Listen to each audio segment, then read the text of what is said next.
এই মহিলা অনেক কষ্টে কয়েকটা মাছ ধরেছিল, কিন্তু খাওয়ার বদলে সে মাছগুলোকে পিষে সরাসরি সমুদ্রে ছড়িয়ে দিল। মাছের গন্ধ চারিদিকে ছড়িয়ে পড়ল। লিসা তখন সমুদ্রের তীরে দাঁড়িয়েছিল। তার হাতে ছিল একটা ছোচালো লাঠি। তাকে দেখে মনে হচ্ছিল সে কিছুর অপেক্ষা করছে। বেশি সময় লাগলো না, এক হাঙ্গর তার পায়ের কাছে চলে এলো। লিসা সুযোগ বুঝে সেই ছোচালো লাঠি দিয়ে হাঙ্গরের উপর আঘাত করলো।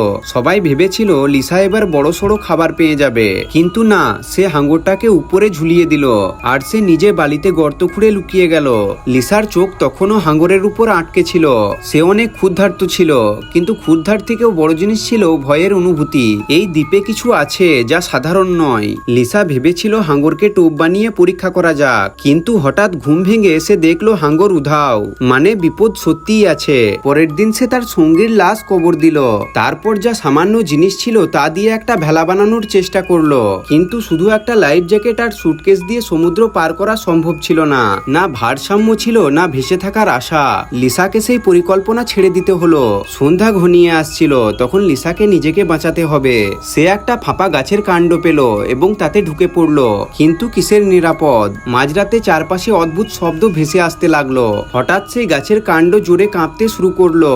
লিসা একদম নিঃশব্দে রইল। সে জানতো যদি নড়ে চড়ে তবে হয়তো বাঁচবে না।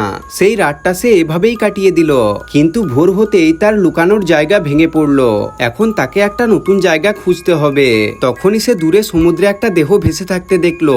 সেই দেহটি ছিল তার সাথীর, যাকে সে নিজের হাতে কবর দিয়েছিল, কিন্তু এখন তার নিচের অংশটাই নেই, যেন একটা দাগ স্পষ্ট। লিসা বুঝলো এর পিছনে সেই দানব আছে। সে আবারও একই কৌশল নিল। দেহটা উপরে ঝুলিয়ে রাখলো আর নিজে বালিতে লুকিয়ে গেল। রাত নামতেই সেই দানব আবার এলো আর দেহের বাকি অংশ খেয়ে নিল। এবার লিসা দুটো জিনিস বুঝতে পারলো। প্রথমত, দানব কেবল রাতে আসে। দ্বিতীয়ত, সে সমুদ্রে থাকে এবং বালিতে উঠতে পারে না। তাই লিসা ঠিক করলো প্রতিদিন সূর্য ডোবার আগে ফাঁদ তৈরি করবে। ফাঁদ বানানো শেষ হলে লিসা একটু স্বস্তি পায়, কিন্তু সে একটা জিনিস ভাবেনি, দানব শুধু পানিতে দ্রুত নয়, তার ঘ্রাণ শক্তিও ভীষণ তীক্ষ্ণ।